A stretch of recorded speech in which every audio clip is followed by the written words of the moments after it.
Per la crisi idrica Agrigento torna in piazza e quanto affermato stamani in un comunicato stampa dal Codacons, dall'Associazione Mani Libere, dal Sud Chiama Nord, da Mare Amico, Lega Ambiente, dal Circolo Rabat e Italia Viva, che esprimono profonda insoddisfazione per la gestione della crisi idrica ad Agrigento, nonostante il via libera ministeriale all'installazione di dissalatori, tra cui quello di Porto Empedocle, annunciato lo scorso 12 settembre durante la cabina di regia presieduta dal vice premier Matteo Salvini, i cittadini agrigentini continuano a soffrire con turni di approvvigionamento che arrivano fino a 32 giorni.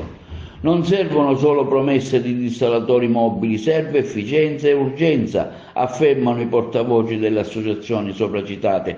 Abbiamo sospeso il nostro sit-in in segno di buona volontà, ma se non vediamo risultati immediati siamo pronti a tornare a manifestare. Il sindaco di Agrigento, in qualità di responsabile della protezione civile, deve spiegare alla città le ragioni del perdurare della crisi, soprattutto ora che il governo nazionale e la regione Sicilia hanno messo in campo i finanziamenti necessari per accelerare la realizzazione degli impianti.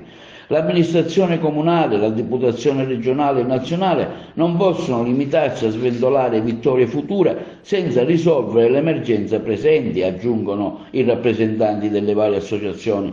Siamo stanchi di promesse vuote, da aprile a settembre siamo stati assetati e ancora non si vedono soluzioni concrete. Basta con il silenzio dell'amministrazione comunale, vogliamo azioni immediate e tangibili per garantire il diritto all'acqua alla città. Le associazioni sono pronte a tornare in piazza, ribadendo la necessità di risposte immediate per mettere fine a questa emergenza che ormai dura da troppo tempo. Basta promesse, vogliamo i fatti. Questo nel comunicato stampa delle associazioni Codacons, Mani Libere, Sud Chiama Nord, Mare Amico, Lega Ambiente e Circolo Rabat e Italia Viva.